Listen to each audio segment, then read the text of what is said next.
Unique coaching centre में आपका स्वागत है। इसके पहले आपके लिए 4 वीडियो प्रस्तुत किया गया है। आज हम लोग 5वां वीडियो आपके सामने रख रहे हैं। आइए देखते हैं सदिशों का समानांतर चतुर्भुज का योग नियम, पैरेललोग्राम ऑफ एडिशन वेक्टर्स। यदि दो सदिश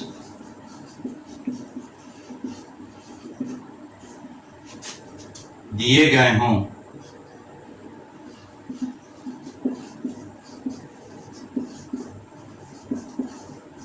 तो उन्हें समांतर चतुर्भुज के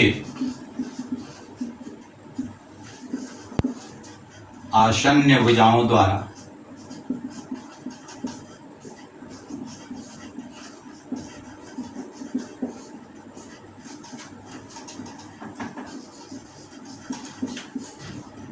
निरूपित किए जाएं।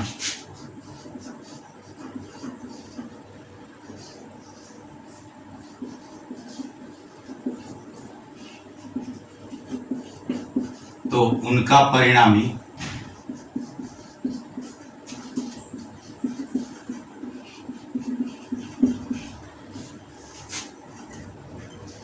दोनों भुजाओं के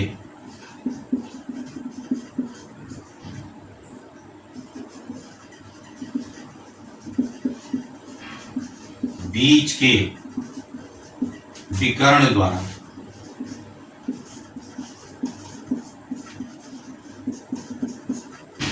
प्रदर्शित होता है।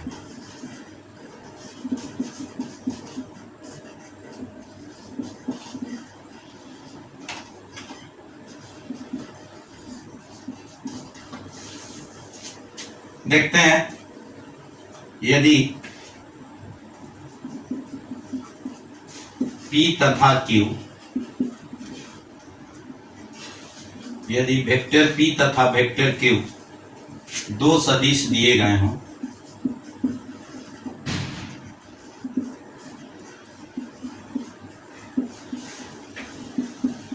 तो उन्हें समांतर चतुर्भुज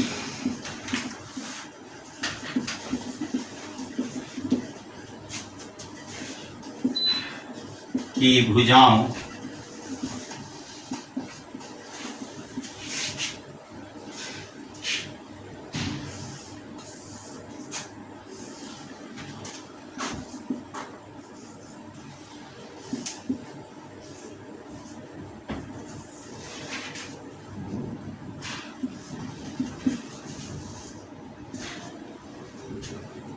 यदि वेक्टर P तथा वेक्टर Q दो सदिश दिए गए हों तो उन्हें समानांतर चतुर्भुज की भुजाओं AB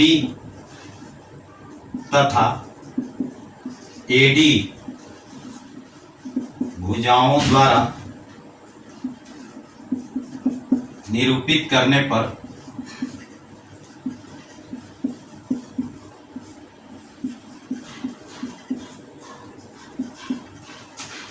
इनका परिणामी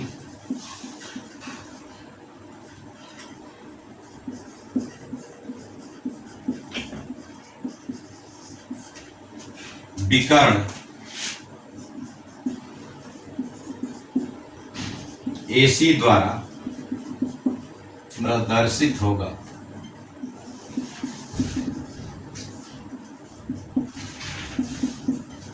अर्थात vector R is equal to vector A plus vector B। तो इस प्रकार से हम इसको आसानी से समझ सकते हैं। एक तरह से अगर देखें तो इस पर त्रिभुज का योग का नियम भी लागू होता है। अर्थात AD को, चूंकि AD भुजा और BC भुजा दोनों समानांतर भुजाएं हैं, तो अगर इसे वेक्टर P द्वारा और इसे वेक्टर Q द्वारा सूचित किया जाता है तो इसके समानांतर BC भुजा को भी वेक्टर Q द्वारा सूचित किया जा सकता है। और इस त्रिभुज में, त्रिभुज ABC में अगर त्रिभुज के योग के नियम को लगावें तो हमें परिणामी वही प्राप्त होगा जो समानांतर चतुर्भुज का है। इस प्रकार से हम देखते हैं कि केवल नाम में परिवर्तन है, परिणाम में कोई परिवर्तन नहीं है।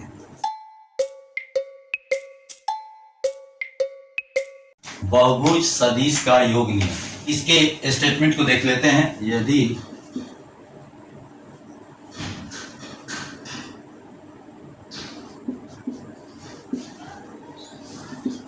कई सदिश दिए गए हों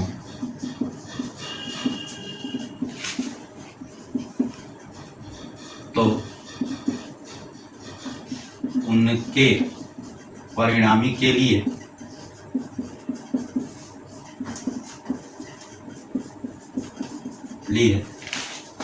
यदि इन सदिशों को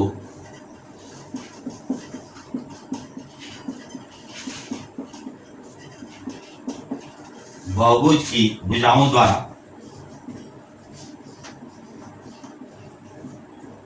बहुभुज के क्रमगत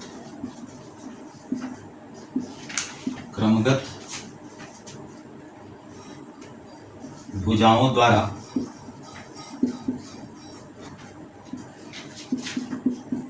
निरूपित किए जाएं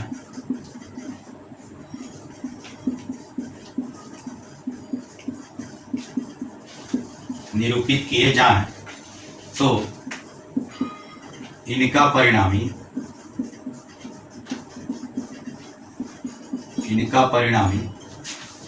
अंतिम भुजा के विपरीत दिशा में अंतिम भुजा के विपरीत दिशा द्वारा प्रदर्शित होता है।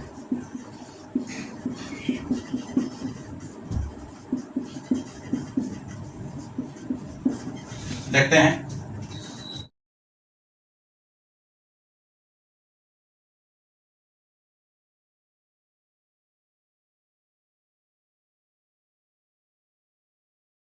यदि vector P, vector Q, vector R और वेक्टर S दिए गए हों तो इनका परिणामी AD भुजा द्वारा निरूपित होगा। अर्थात बहुभुज A, B, C, D, E में यदि AB के द्वारा वेक्टर P को, BC के द्वारा वेक्टर Q को, CD के द्वारा वेक्टर R को तथा DE के द्वारा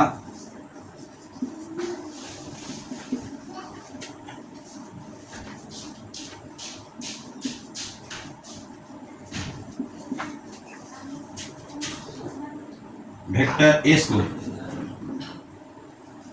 सूचित किया जाए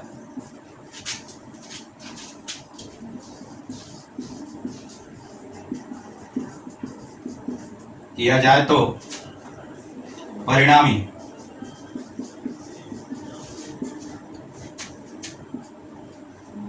AE द्वारा वेक्टर AE द्वारा प्रदर्शित होगा।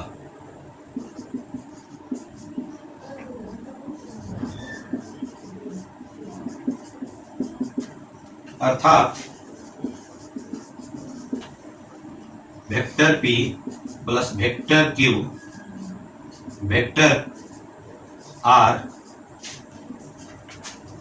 Vector S is equal to AE vector. तो इस प्रकार से हम देखते हैं कि इनका परिणामी अंतिम भुजा AE द्वारा प्रदर्शित हो रहा है जो इनके दिशा में विपरीत है। जैसे AB के दिशा को देखते हैं तो A से B की ओर, वेक्टर Q को देखते हैं तो B से C की ओर, वेक्टर R को देखते हैं तो C से D की ओर और वेक्टर S को देखते हैं तो D से E की ओर प्रदर्शित है। इसीलिए इनका परिणामी, चूंकि कथन के अनुसार इनका परिणामी अंतिम भुजा के विपरीत दिशा में प्रदर्शित होना चाहिए, उस हिसाब से हमने अंतिम इसके परिणामी को यही दिशा में दिखाया है। इस प्रकार से बहुभुज के सदिश का योग नियम समाप्त होता है।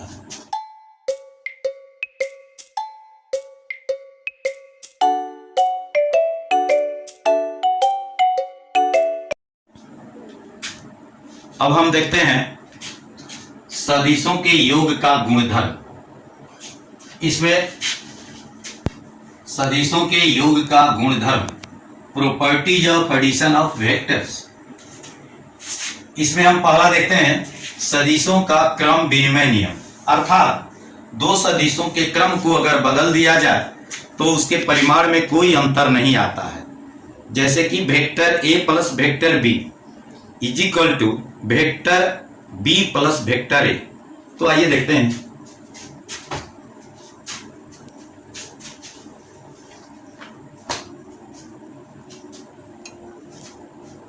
यदि दो सदिश वेक्टर ए तथा वेक्टर बी दिए गए हों तो सदिशों के क्रम विनिमय नियम से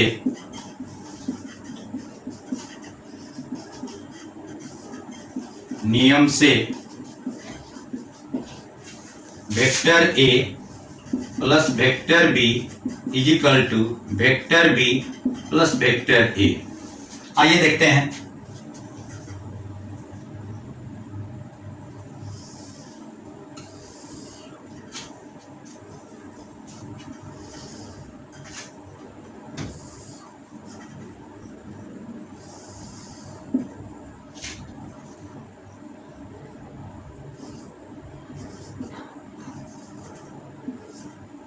यदि ओ ए बी और सी एक समानांतर चतुर्भुज है जिसमें ओ ए के द्वारा वेक्टर ए को तथा ओ सी के द्वारा वेक्टर बी को प्रदर्शित किया गया है, तो चूंकि ओ ए बी और सी एक समानांतर चतुर्भुज है तो ओ सी वेक्टर को हम चाहें तो ए बी वेक्टर द्वारा प्रदर्शित कर सकते हैं, अर्थात vector B is equal to vector A B.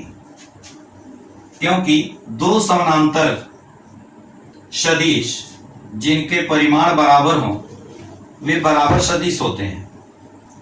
तो देखते हैं इस त्रिभुज में, त्रिभुज ओ ए बी में O A vector plus A B vector is equal to O B vector. इसका मान डाल देते हैं।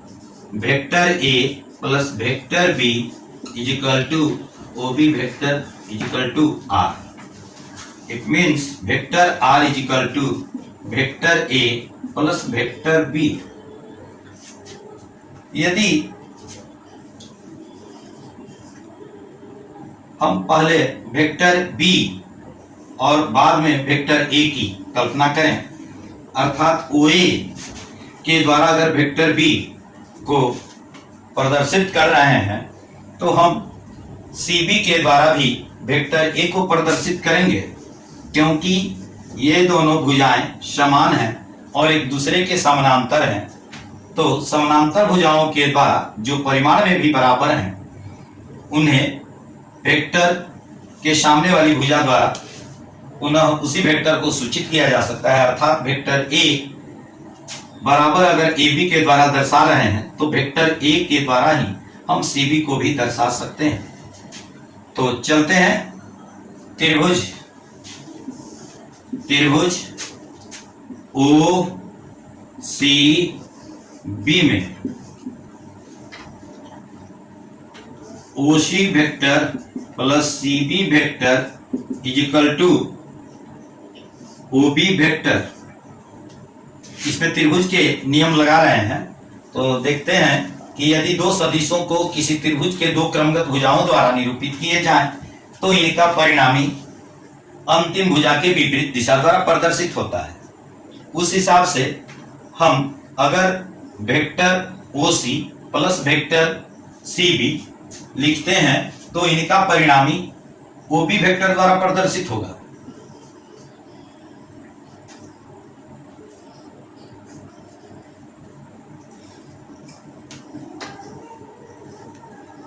अब इनका मान रख देते हैं तो OC का मान है वेक्टर B और CB का मान है वेक्टर A इजिकल टू क्या हुआ वेक्टर R। इसे समीकरण 1 कर देते हैं और इसे समीकरण 2 कर देते हैं। तो समीकरण 1 तथा 2 से समीकरण 1 तथा 2 से vector A plus vector B is equal to vector B plus vector A। इस प्रकार से हम देखते हैं कि सदिशों का क्रम विनिमय नियम 100% सही है।